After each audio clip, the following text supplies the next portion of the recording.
Good afternoon. Welcome to the Midday Mull for Friday, the 8th of August. With Robert Murray McShane, we begin reading the book of Ruth. Wonderful story. Begins with a couple, Elimelech and Naomi. They have two sons. There's a famine in the land, so they move away to Moab where they can survive. While in Moab, the two sons marry, and then fortunes change. Firstly, Naomi's husband dies, and then her two sons die. So she heads home because the famine's over. She's got nobody in Moab now, so she heads back to Bethlehem. Her one daughter-in-law she persuades to go back to her family. The other, Ruth, says, "No, I will go with you." She arrives back in town, and everyone says, "Oh, is this Naomi?" Reading from verse 20, "Don't call me Naomi," she told them, "call me Mara, because the Almighty has made my life very bitter." Naomi means pleasant, Mara means bitter. One can understand her perspective.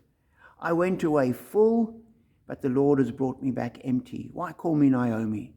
The Lord has afflicted me. The Almighty has brought misfortune upon me.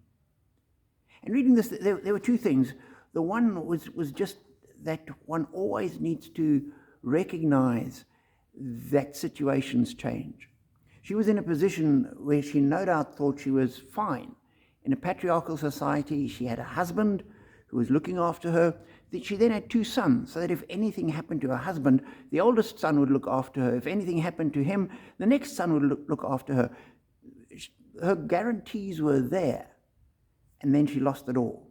And she ends up coming back home with nothing other than a daughter-in-law who isn't even from Bethlehem. She's a Moabitess. So one can understand her perspective. And as I read that, I thought, sometimes life does change. And there are people who think, I'm fine, I'm sorted, I'm okay. But there's no guarantee. So one has to day by day, just trust and pray to God that He will continue to look after us. The second thing coming out of this is Naomi blames God. Says, God's done this. God's brought misfortune on me. And if we believe that God is in control, then she has a valid point. That God has done this.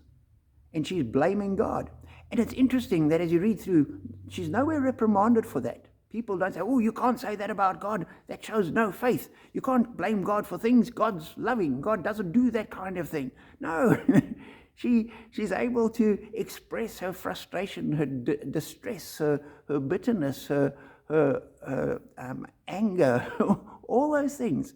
And we need to recognize with God, He doesn't mind when we're honest with Him. She was being honest. God, I went away full. God brought me back empty. God did this. And God doesn't mind when we complain, if we're complaining to Him. And from our perspective, to say God's done this to me leaves me with more hope than saying this just happened. I've no idea. Things have gone pear-shaped and no one's in control. It just happened, and now what do we do?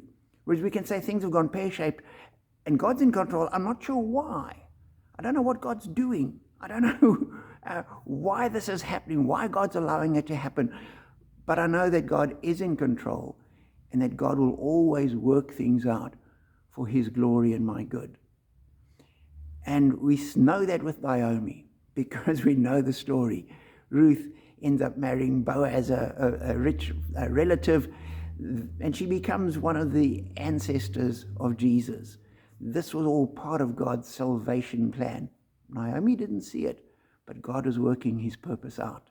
And for me, that's a great encouragement. We can hang on to faith in God in any situation, trusting that God will indeed look after us, as He did to Naomi, even though at that moment it might not look like it. Be encouraged and know that we are blessed.